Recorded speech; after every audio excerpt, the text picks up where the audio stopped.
YouTube is racist. That is what some are saying when they look at the situation that we're going to talk about for today's first story. So at the center of this, you have online creator Cory Kenshin putting out a new video where he asks this big question. YouTube, you guys either play favorites, you are racist, or it's a mix of the two.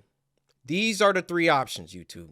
Which one is it? Right, so that video was posted yesterday. It is currently #1 trending. And in that video, Cory outlines how he thinks that YouTube and its algorithm are racist and age-restrict videos from Black creators when non-Black creators who post similar content don't see the same consequences. With this saying, he has felt this for a while, but never wanted to call it out. I never want to be that guy, oh, it's because I'm Black. Oh, these issues are happening because I'm Black. This time, I can no longer let it slide. With Cory then explaining last week, he uploaded a video where he played the mortuary assistant and it got age restricted. You know, he's not the only creator doing that, so he's like, okay, perfect time to compare and contrast. He looks at other creators playing that same game and it seemed like he was the only one who got restricted. So he appealed the decision, but it got rejected. He then reaches out to his YouTube content, who says that maybe it happened because at the end of the video, he includes a part of the game that involves a character battling depression. So Cory's like, okay, wait, was I the only one that featured that same part? But then he stumbles across another creator's video, Markiplier. He's one of the biggest creators on the platform. Cory's saying he has a lot of respect for Markiplier. He's not trying to drag him into this whole mess, but your channel just happens to be a great reference point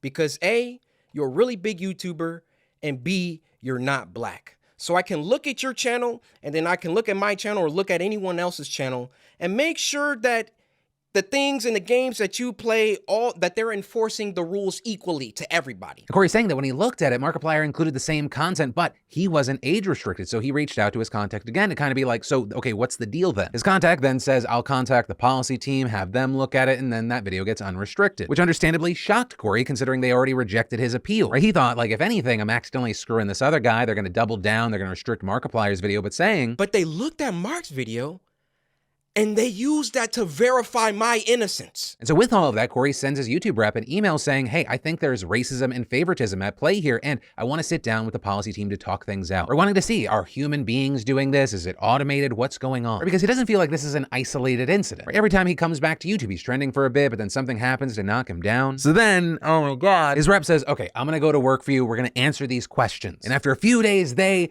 re-age restrict his video. And then go on to age restrict Markiplier's video as well. They got caught with their pants down. They got called out, and then they had to go back and say, oh, whoa, okay, we see the narrative that he's kind of pushing here. We need to take some steps back. We need to just age restrict them both and be done with it. With Cory adding, he knows he can't directly prove that race had anything to do with this, but he added that we just don't know much about the people behind closed doors at YouTube that call these shots. And saying he feels this way, especially since this always happens to him right when he's seeing a lot of growth. And it always just comes off like, we can't let this Black guy get too high up. As well as saying, sure, he could be proved wrong here. And if he is proved wrong, he would apologize, but this is how it feels. I believe there is some racism involved within the policy team. And YouTube in general really doesn't care about Black people like that. Or with Cory saying, yeah, they do spotlight Black creators, but that doesn't mean anything. It's fake. They have their favorites and all that stuff. It's just for show. With Cory arguing, instead of pandering, when a Black creator comes to you and says that they're being treated differently, don't do some weird song and dance, actually do something to correct those wrongs. Also, this video, according to Cory, has been flagged for ad suitability. And the response to this video has been very, very big. Tons of comments and support, commending him for speaking out, saying this issue deserves attention. We've seen people on Twitter calling out YouTube for flagging the video. Large creators like Gideon saying Susan Wojcicki should sit down with Cory and discuss these issues. And of course, with this story, I'd love to know your thoughts, but it's going to be very interesting to see what happens here because this feels too big for YouTube to ignore. Cory's not just some random creator. He has over 14 million subscribers on the platform. He's only posted 4 videos in the last, I think, 4 months. And even with that, he got 100 million views in the last 30 days. Only time will tell how big this snowball gets. It would have never got this out of hand if it wasn't for that DeFranco guy. Let's watch some crazy stuff, yo. Kid's been doing drugs. I thought this was a commercial. What's going on? I mean, relax, Morty. Don't worry about it. Let's just see where this goes. That is my way of paraphrasing the results from this new survey by the National Institutes of Health. Young adults are using marijuana and hallucinogens at an all-time record high. Specifically, finding that between April and October of 2021, adults 19 to 30 used one of the substances at the highest rate since the agency first began recording in 1988. For weed, nearly 42.6% reported using pot in the last year, 28.5% in the last month, around 10.8% on a a daily basis. And it's a very significant jump from just 5 years ago. And then when it comes to hallucinogens in this age group, 8 out of 100 said they consumed hallucinogenic drugs in 2021, nearly double of what we saw 5 years ago. But also, the closer you look at the situation, the less surprising this trend is. It was about a decade ago when we first saw Colorado and Washington legalize it. Since then, 17 other states have followed suit, another 13 legalizing medical use. Also, there's really not a stigma around it as much anymore. While hallucinogens between the two are obviously more taboo, experts are saying they're seeing a similar trend with those. There are more and more mainstream conversations happening around these drugs. And in addition to an increasing number of jurisdictions moving to decriminalize certain hallucinogens, specifically mushrooms, there's also been this growing movement of people utilizing drug-assisted therapies using substances like MDMA and ketamine. And while anecdotal, I'll say I know some people that do this, and it's been fucking game-changing for them. I mean, it feels like every week or every month there's like some new big study. One of the most recent ones was talking about how psilocybin or magic mushrooms, it could actually help people stop heavy drinking. But of course, with this, you still have people concerned about this massive jump. With, for example, Dr. Nora Volkov, the director of the National Institute on Drug Abuse, which publishes the annual survey, saying, overall, the results are very concerning. What they tell us is that the problem of substance abuse among young people has gotten worse in this country, and that the pandemic, with all its mental stressors and turmoil, has likely contributed to the rise. While my opinions on hallucinogens and marijuana seem to differ with this person, and I think we're gonna have a disagreement about what all this means, still, I think that if we continue to look at the data, we find very good news. And that is that I found a historically low use of cigarettes, alcohol, and opioids in this same year. Though that's probably only meaningful with opioids and alcohol, since the cigarettes, like that's just getting replaced with vaping. But hey, with all that said, I like to ask these questions now and then because people's opinions change with time. What are your thoughts right now about hallucinogens and marijuana? So shout out Philly D. Okay, Philly, can I get some more thumbnails, please? I gotta get more outrageous here. And then, being careful when you're online is key, because when you're not careful, hackers could gain access to your computer, your bank account info, or worse. And it's on that note of security that I want to take a second to thank the fantastic partner and sponsor of today's show, NordVPN, and more directly, nordvpn.com/Phil. NordVPN is an international company focusing on security, convenience, and access to content. They've also expanded their operations, and there's a lot of new features that come with the software that makes it worth the investment. Like Nord's threat protection feature, it neutralizes cyber threats before they can do any real damage to your device. It makes browsing safer, smoother, and helps identify malware-ridden files, stopping me from landing on malicious websites and blocking trackers and intrusive ads on the spot. And get this, once you enable threat protection, it's constantly on the lookout even when you're not connected to a VPN. I love that these functions are at work in the background all the time. I don't even have to think about it. So head on over to nordvpn.com/Phil to get a huge discount off a 2-year plan, and wait for it, 4 months free. It's an absolutely incredible deal. Seriously, so that's nordvpn.com/Phil. It's all risk-free with Nord's 30-day money-back guarantee.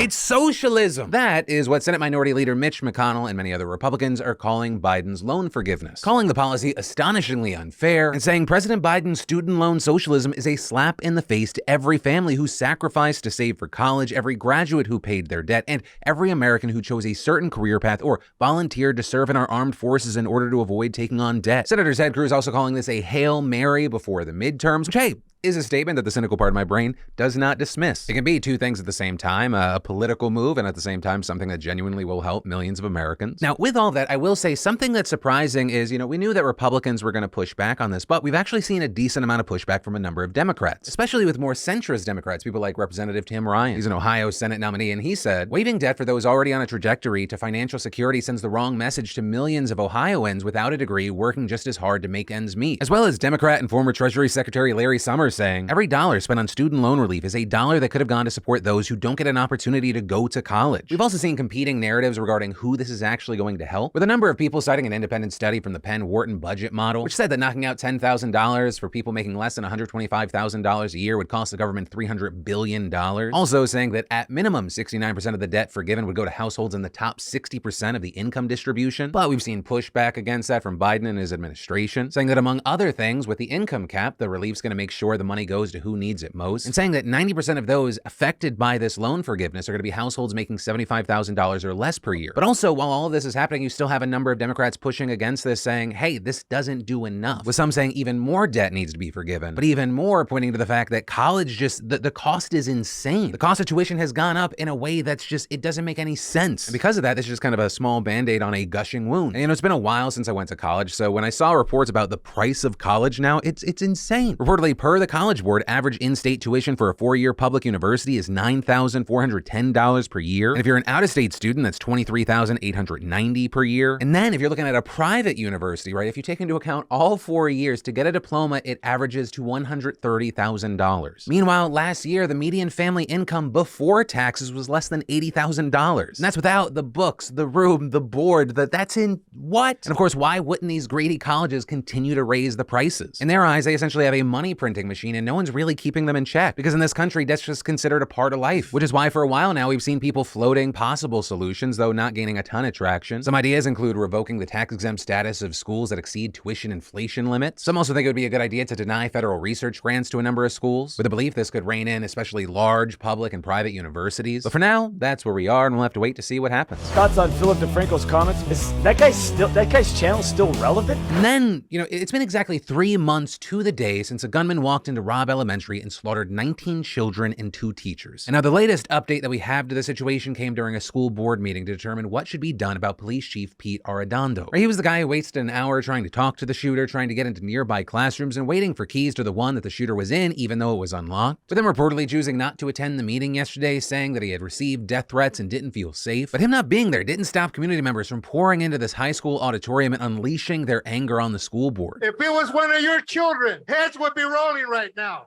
But because it's not, you don't care. I have messages for Pete Arredondo and all the law enforcement that were there that day. Turn in your badge and step down. You don't deserve to wear one. With people in the audience shouting cowards and no justice, no peace. Brett Cross, an uncle of one of the victims, unexpectedly jumping on stage and handing a letter to the board demanding that it hold deliberations out in the open. Do not take this into closed sessions. We deserve to hear. Our babies are dead. Our teachers are dead. Our parents are dead. The least y'all can do is show us the respect to do this in the public. Others backing up, but after all of that, the school board goes into a closed session. They come back around 90 minutes later, and this happened. Mr. Board President, I move that good cause exists to terminate the non-certified contract of Pete Arredondo effective immediately. Hearing none, all in favor?